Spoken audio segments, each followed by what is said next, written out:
Let's go to black female. Do you want to come up? What's your name? Huh? Char? Char. Star, everybody. Oh, Star. Oh, she has a star in her. She's even wearing a star in her hair. Star. Star with 2 R's, maybe? No? Just spelled like the celestial body. That's my whole name's Starlene, but I just go by Star. Nice. Short for Starlene. That's awesome. Does that star glow in the dark, the one you have on your head? No, it's like a Scott Pilgrim thing. Like, I'm just a big nerd. Sorry. Are you from L.A.? No, I'm originally from Miami. But I mean, are you living in L.A. now? Oh, yeah. North Hollywood. How long have you been here? About 2.5 years. What are your dreams and ambitions? I would like to be a cartoonist. Oh. And print books and stuff like that. I just have a webcomic now, so it's... What's it called? Let's plug it. Candycomics.com with an I. Candy with an I. Candy Comics with an I. Yeah. It's short for Candyapia. All right. So you want to be a cartoonist? You're making it happen for yourself. You're not a quitter like Chris. You're not just going to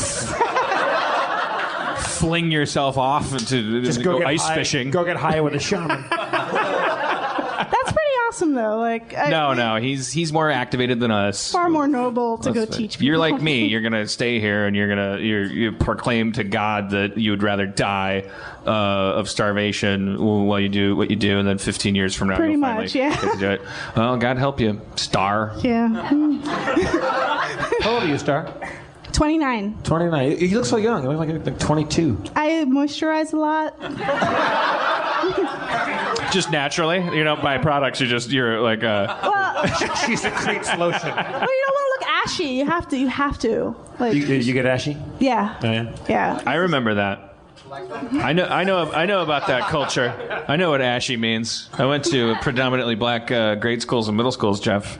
I was surrounded by people constantly struggling with ashiness. You're a real hero. Yeah. Boy, I didn't know you'd been through so much struggle. I dwelt among them, Jeff. I'm sort of like a man called Horse. There's these 80s references that don't... I'm already out on a limb to being racist, ironically, and then I'm busting out my Tron references, and it's like there's no difference between this show and Christmas with Your Uncle. It's just it. Like, you just I'm sorry. There's a difference. $10. Like at least your uncle gives you socks. Yeah. Oh, yeah. Your uncle gives you $10. I'm so sorry, you guys. There's a pair of socks waiting for each of you by the She-Hulk section on your way out. All right, Star. Well, let's see. Is there anything on your mind? You got an open pulpit here. I just like hearing you talk. I don't. Really? Yeah. I've heard that before. Like people say, like, you know what? Because sometimes the show's going bad, I go like, this show sucks, and then people go, yeah, but at a certain point, people just like to listen to you talk. Yeah, like for whatever reason, all your ramblings end up coming back to some type of like life affirming point. Yeah. And I'm out, like, I don't know, somehow listening to you worry about everything makes me feel like comforted, like, okay, I'm not the only one that worries. You know what I think it is, although I'm the least qualified to say it? I feel like if I were not me, the thing that would comfort me about listening to me would be like watching me thrash and flail so hard, and actually like it's like, well, if things were that bad, he would have knocked into something by now that would really bum me the fuck out. But really, I'm so pathetic.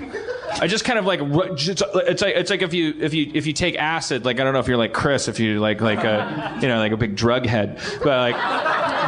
When I was Chris's age, like, Chris, we're worried about you. You take mushrooms, you take acid, and there's such a thing as a bad trip. People are scared about a bad trip. And then there's this idea that worrying about a bad trip can give you a bad trip.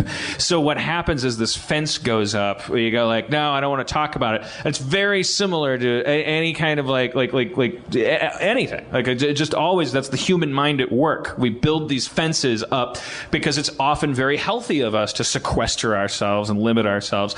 So like humans under duress. Like hey, put this on your tongue, and you're gonna see spots, and the owls might talk to you. Also, you may fucking freak out, and you think that the earth is opening up, and a hand made of logs is dragging you down. But just keep eating oranges, and that won't happen. And like, don't talk about it. You're gonna make it happen, bro. You're gonna make it happen. I try as hard as I can to make it happen, and it doesn't happen, and I think that's uplifting. Maybe that's my personal theory as to why people would possibly be willing to tolerate me talking. Because they go, well, if you can't destroy the earth with your mouth, then maybe it has some sturdiness to it. Maybe things aren't that bad. Do you agree with that, Star? Yes, I do. Star, No, go ahead. Star, ladies and gentlemen. Star. How lovely.